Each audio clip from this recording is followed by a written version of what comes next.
On disait que la jeunesse du Burkina Faso avait disparu, happée par l'Europe et ses promesses lointaines. Puis un paradoxe a bouleversé les chiffres. Les avions qui reviennent sont plus nombreux que ceux qui partent. Et derrière ce retournement inattendu se tient Ibrahim Traoré, autrefois décrit comme un idéaliste trop audacieux pour la politique. Comment un soldat devenu chef d'État a-t-il ravivé le désir de revenir ? Ce retournement n'est pas un simple épisode migratoire, c'est une promesse nationale. Sous la direction d'Ibrahim Traoré, le Burkina Faso s'est fixé un objectif clair, prouver qu'un pays africain peut garder ses talents en créant les conditions locales du progrès. L'enjeu est immense, transformer l'exode en moteur intérieur, faire de chaque retour un acte de reconstruction. Les jeunes ingénieurs, codeurs et artisans qui y rentrent ne cherchent plus un emploi, mais un rôle à jouer dans une renaissance. La promesse formulée par le gouvernement, ramener les opportunités à la maison, s'est traduite par des mesures tangibles. Réouverture d'usines, soutien aux start-up, relance de la formation technique. Mais la véritable force du mouvement réside ailleurs, dans la conviction partagée qu'un avenir construit sur place vaut mieux qu'un rêve importé. C'est là que naît le risque et la beauté de l'entreprise. Si le pari échoue, toute une génération pourrait perdre foi dans sa propre capacité à bâtir. Mais si elle réussit, elle pourrait redéfinir ce que signifie le mot « espoir » en Afrique. En 2024, un programme au nom simple mais audacieux a vu le jour, les racines du futur. Son but, construire, au Burkina Faso, un écosystème qui donne envie aux jeunes de rester ou de revenir. Cette révélation a marqué un tournant mesurable. En un an, les demandes de retour de la diaspora ont augmenté de 30%, un chiffre que personne n'aurait cru possible auparavant. Derrière cette statistique se cache un récit plus vaste. Les aéroports, jadis saturés de départs, accueillent désormais des arrivées pleines d'énergie. Dans les cafés de Ouagadougou, on voit des visages familiers, des ingénieurs revenus de Berlin, des codeurs formés à Paris, des soignants ayant quitté Dubaï. Ce n'est pas la nostalgie qui les pousse à rentrer, mais la conviction qu'ils peuvent enfin bâtir quelque chose de durable. Sous l'impulsion d'Ibrahim Traoré, le pays a rouvert des usines abandonnées, relancé les industries locales, du coton à la technologie solaire, et créé des réseaux de formation professionnelle adaptés aux besoins réels. Les start-up rurales, les ateliers d'énergie renouvelable et les écoles techniques incarnent ce mouvement d'autodétermination. Les jeunes n'attendaient tant non plus que l'aide vienne de l'extérieur. Ils la créent. Mais au-delà des infrastructures, c'est l'état d'esprit qui change. Le Burkina Faso, longtemps perçu comme un pays en rattrapage, devient un modèle d'expérimentation. Dans les conversations, un mot revient sans cesse, renaissance. Et cette renaissance ne se mesure pas seulement en croissance économique, mais en confiance retrouvée. Pour la première fois depuis des décennies, la jeunesse burkinabé ne rêve plus d'exil, mais d'avenir. Parmi ceux qui incarnent cette transformation, il y a Awa, une ingénieure de 27 ans revenue de France après 5 années passées entre petits, boulot et désillusion. Elle rêvait d'un projet concret, d'un travail qui ait un sens. Aujourd'hui, à Ouahigouya, elle cofonde une entreprise d'irrigation solaire qui permet aux agriculteurs de cultiver pendant la saison sèche. Son regard, lorsqu'elle parle de son retour, reflète ce que des milliers d'autres ressentent, la fierté d'agir pour soi et pour les siens. Autour d'elle, des artisans, des codeurs, des enseignants suivent le même chemin. Ils ne reviennent pas par charité, mais par conviction. Et ce changement d'intention modifie tout. Dans les rues, on n'entend plus seulement la plainte du manque, mais le bourdonnement du travail. Des chantiers s'ouvrent, des ateliers renaissent. Et dans les villages, l'électricité solaire éclaire des écoles, jusqu'alors plongées dans l'ombre. Sous l'impulsion d'Ibrahim Traoré, ces initiatives isolées s'agrègent en une dynamique collective. Chaque réussite individuelle devient un signal pour d'autres. Le pays découvre que la reconstruction ne dépend pas d'un miracle extérieur, mais d'une somme d'efforts intérieurs. Et cette révélation, lente mais puissante, change le regard d'un continent tout entier. Alors, au milieu du vacarme des marteaux et des rires, une question se pose. Et si ce qu'ils construisent dépassait de loin le Burkina Faso? Tout a commencé à la fin de 2023. Une série de consultations nationales a réuni étudiants, entrepreneurs, agriculteurs. Le constat était clair. La jeunesse veut bâtir, pas partir. Ibrahim Traoré a transformé ce constat en plan d'action. En janvier 2024, il a lancé Les Racines sont du futur, un programme mêlant réindustrialisation, numérique et énergie verte. Les premières mesures ont été rapides. Des usines textiles ont rouvert à Koudougou, des panneaux solaires ont été installés à Tenkodogo, des coopératives agricoles ont été soutenues par des fonds de la diaspora. Le gouvernement a imposé une règle simple. Chaque projet doit former des jeunes sur place. Au printemps, les signes du changement sont apparus. Le chômage des moins de 30 ans a reculé de 12%. Les retours de la diaspora ont dépassé les 10 000 personnes en 6 mois. Les réseaux sociaux se sont enflammés autour du mot-clé « Return to Build ». À Ouagadougou, on voyait des bus pleins de jeunes volontaires en route vers les chantiers. Mais l'élan ne s'explique pas seulement par les chiffres. Les discours d'Ibrahim Traoré ont marqué les esprits. Il ne parle ni d'aide ni de charité, mais de dignité. Son ton tranche avec celui des dirigeants précédents. Dans chaque allocution, il répète « Nous ne sommes pas petits, nous sommes les racines du continent ». Ces mots sont devenus une devise. L'été 2024 a porté son lot d'épreuves. La saison sèche s'est intensifiée, les prix de l'énergie ont flambé. Pourtant, la mobilisation n'a pas faibli. Des étudiants ont improvisé des ateliers d'entretien pour les installations solaires. Des femmes ont monté des coopératives de tissage alimentées par microcrédit. Les médias étrangers s'étonnaient. Le pays, souvent associé à la crise, incarnait désormais la résilience. À l'automne, le mouvement a franchi les frontières. Des délégations du Mali et du Niger sont venues étudier le modèle. Les journaux régionaux ont parlé de révolution tranquille.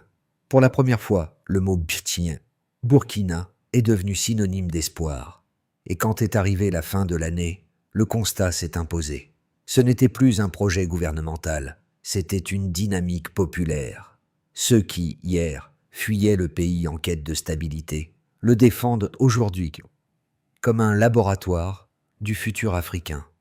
Le monde observe, incrédule. Mais au Burkina Faso, personne ne s'étonne plus. Le changement n'est plus une promesse, il est en marche.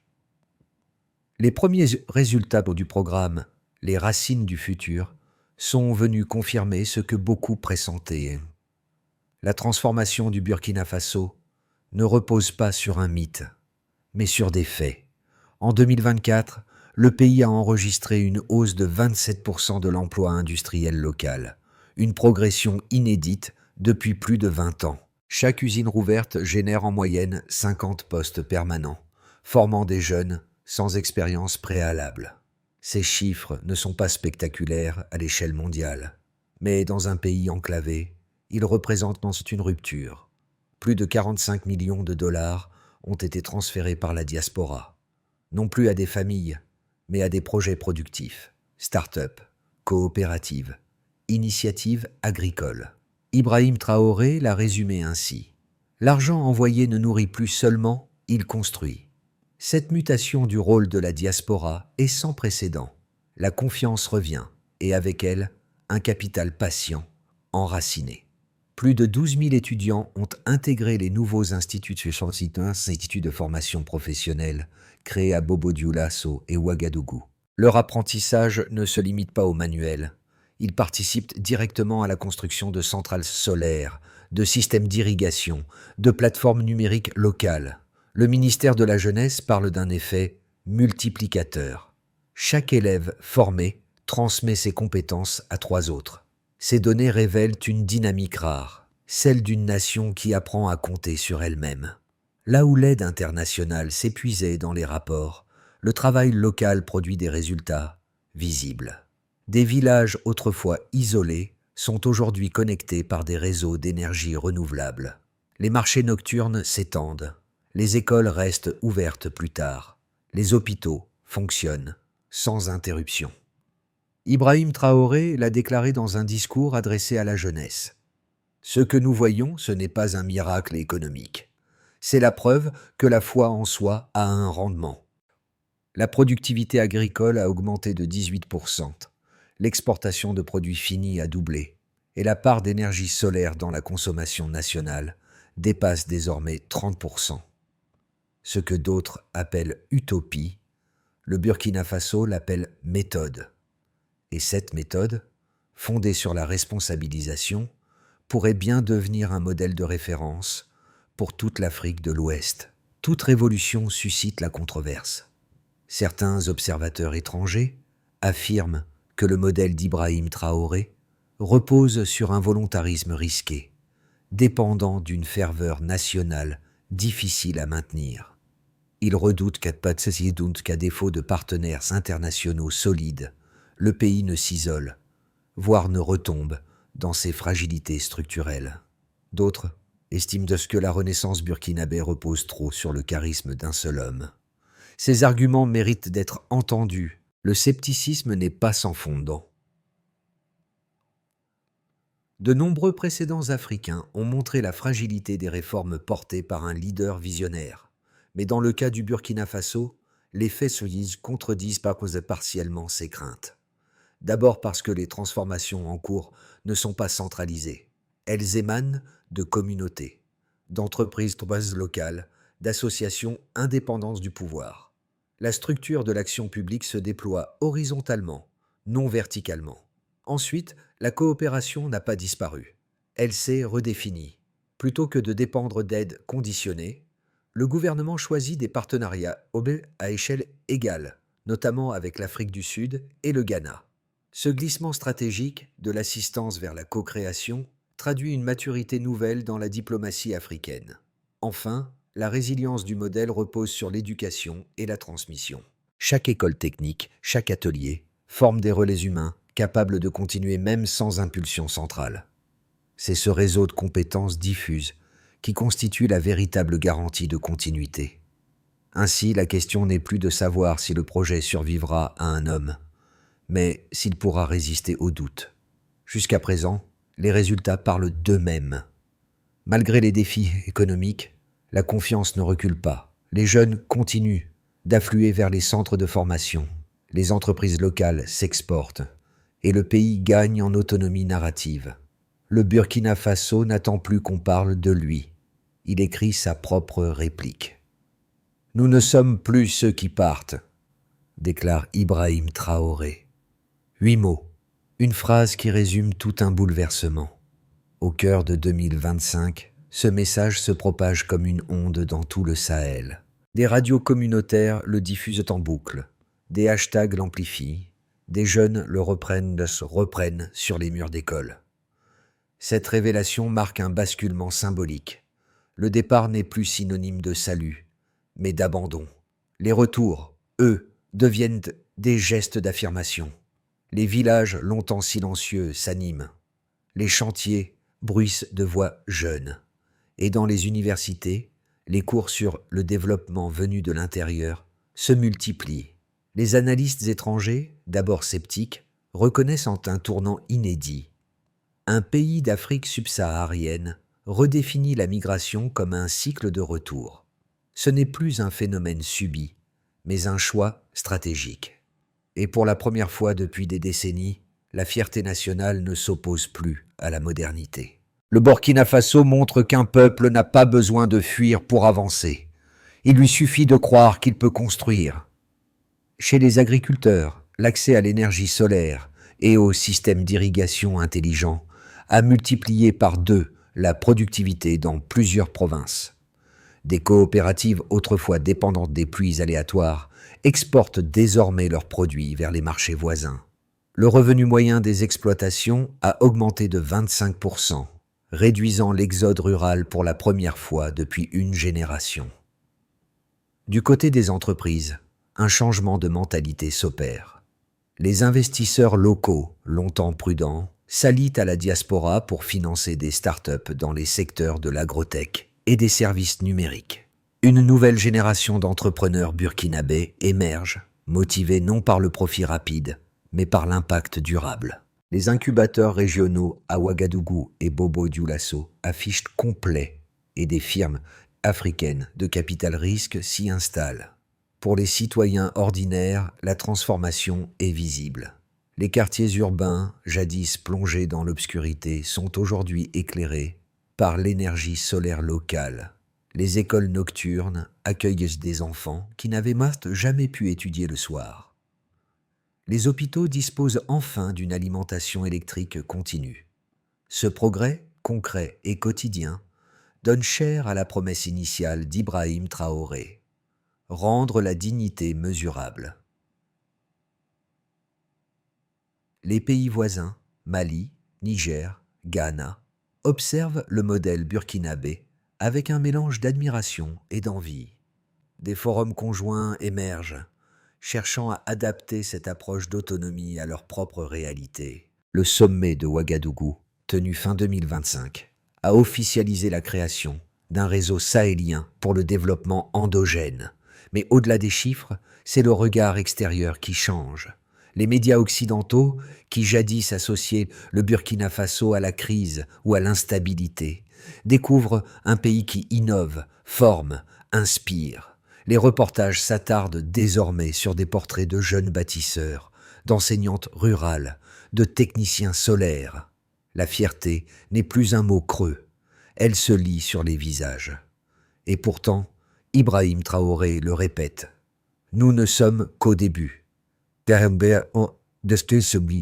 Car les défis persistent: énergie, infrastructures, sécurité. Mais la différence, aujourd'hui, c'est que personne n'attend que la solution vienne d'ailleurs. La confiance est devenue ressource, et cette ressource, inépuisable, redessine l'avenir du pays. Le futur du Burkina Faso se joue désormais sur 3 trajectoires possibles. Dans le premier scénario, le pays maintient le rythme actuel: croissance lente mais continue, consolidation du tissu industriel, expansion progressive de l'éducation technique. La stabilité politique demeure et les partenaires africains renforcent donc la coopération régionale. Le modèle burkinabé s'enracine alors comme une référence durable, même sans flambée spectaculaire.